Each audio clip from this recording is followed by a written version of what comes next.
હાંસોટના રોહિત ગામ ખાતે Indian oil corporation limited Hazira દ્વારા પશ્ચિમ ક્ષેત્રની પાઇપલાઇનમાં ભંગાણ સર્જાયું હતું. આમોદ હજીરા પાઇપલાઇન પર level 3 of site mock drill હાથ ધરવામાં આવી હતી.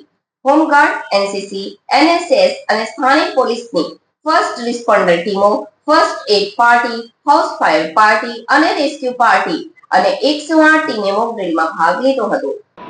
હાંસોટના રોહિત ગામ ખાતે Indian oil corporation limited Hazira દ્વારા પશ્ચિમ ક્ષેત્રની પાઇપલાઇન આમોદ હજીરા પાઇપલાઇન પર level 3 of site mock drill હાથ ધરવામાં આવી હતી. ઓઇલ પાઇપલાઇનમાં ભંગાણ સર્જાવાના કારણે આગ ભભૂકી ઉઠતા આગને નિયંત્રણમાં લેવા દોડધામ મચી ગઈ હતી. આગ વિકરાળ બનતા લેવલ 3 ની ઇમરજન્સી જાહેર કરવામાં આવી હતી. આ મોક ડ્રીલ કટોકટીની સજ્જતા ચકાસવા માટે હાથ ધરવામાં આવી હતી. સ્થાનિક ફાયર સમનની ટીમે વિવિધ ફાયર એક્સટિંગ્વિશરનો ઉપયોગ કરીને આગ બુઝાવવા પ્રયાસ કર્યા. જોકે આગ કાબૂમાં ન આવતા અંતે વહીવટીતંત્રને જાણ કરીને મદદ માંગવામાં આવી હતી. આ દુર્ઘટના અંગે જાણ થતાં જ અધિકારીઓ તત્કાલ ઘટના સ્થળે દોડી ગયા હતા. ફાયર બ્રિગેડે અંતે આગ પર કાબૂ મેળવ્યો હતો.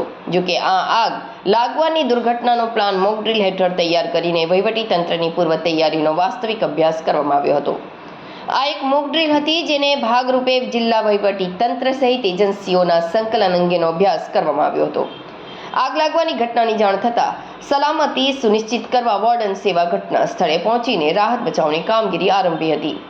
વોર્ડન સેવામાં હોમગાર્ડ, એનસીસી, એનએસએસ અને સ્થાનિક પોલીસની ફર્સ્ટ રિસ્પોન્ડર ટીમો, first aid party, house fire party અને રેસ્ક્યુ પાર્ટી 108 ટીમે ઘટના સ્થળે પહોંચીને રાહત બચાવની કામગીરી શરૂ કરી હતી.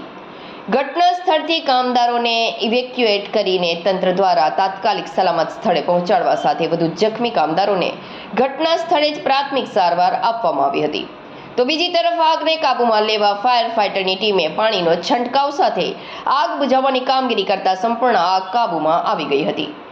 આ ઓફ સાઇટ મોક ડ્રીલનો હેતુ સંભવિત અકસ્માતની સ્થિતિમાં નાગરિકોની સુરક્ષા સુનિશ્ચિત કરવી, ઝડપથી મદદ અને રાહત બચાવના પગલાં ભરી કઈ રીતે જાનહાનિને ટાળી શકાય તથા તમામ સુરક્ષા એજન્સીઓ, પોલીસ વિભાગ, સારવાર વ્યવસ્થાપન તથા વહીવટીતંત્રની પૂર્વ તૈયારીનો વાસ્તવિક અભ્યાસ કરવાનો હતો.